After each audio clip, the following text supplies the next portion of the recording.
Hi, this is Matt from Weekends RV Rental in Sonoma, California, and today we're going to go over how to use the RV refrigerator. This is the refrigerator in our Jayco Greyhawk 25DS. We love this thing. It keeps everything cold and everything frozen all the time, even if you're boondocking. Okay, so the very first thing you need to know about an RV refrigerator is that it has to be level in order to work, which means the entire RV has to be level. Now, I've made another video on how to level an RV, and one of the things you'll need to do is get one of these levels here, put it on the table, and make sure the bubble's pretty close to center. Okay, it doesn't have to be exactly in the center. I never got it exactly once in my life, but try to get it pretty close to the center.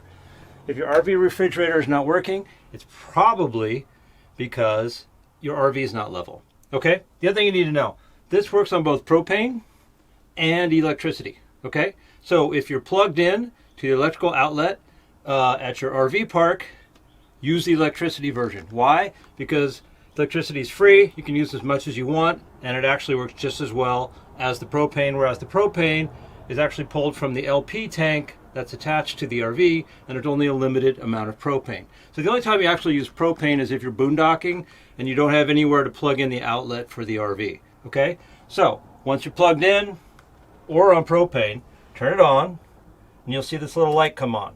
Now, the mode button lets you decide whether you want to use AC, which is alternating current electricity, or LP gas. LP gas, propane, same thing. Okay? So in this case, I want to use AC, but if I wanted to use propane, I would push the mode button, and you'll see that little light switch from LP gas.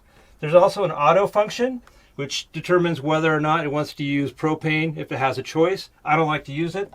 I just like to keep it and make the decisions myself. So let's go back to AC, okay? The third button, temperature set. It goes from 1 to 9, 9 being the coldest. Set it to whatever temperature you want. We're going to have a little thermostat hanging in there, so if you have a particular temperature you like it at, just keep pushing the button up or down until it gets exactly where you want it, okay? So, as you'll see, plenty of room inside. See this thing here? This will save you. If you had all beers on that level, the first corner you go around, I promise you every single one's going to fall down, right? So you get these things. There's 3 of them in here. They're like shower curtain rods. And you insert them before you put the RV in drive. Trust me, these are lifesavers. So don't forget about these, okay? Lastly, here's the freezer. We have 4 ice trays in there for ice. Put all your frozens in there. It will keep it frozen for the entire trip. These work really well, long as you keep them level. That's the important part. A question I get a lot is, can I drive the RV with the refrigerator running on propane? And the answer is no. Why? Because if you get in a wreck, the propane line running through here, there's a good chance it might break, and then you'll have a whole RV full of propane in the middle of a car accident, and believe me, you don't want that, okay? The food in here will stay cold for hours if you just make sure that it's cold when you start. And how do you do that? We will keep this refrigerator running 24 hours before you arrive to make sure it is ice cold in there.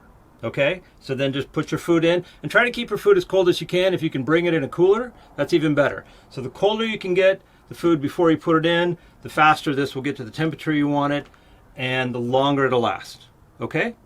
Thank you.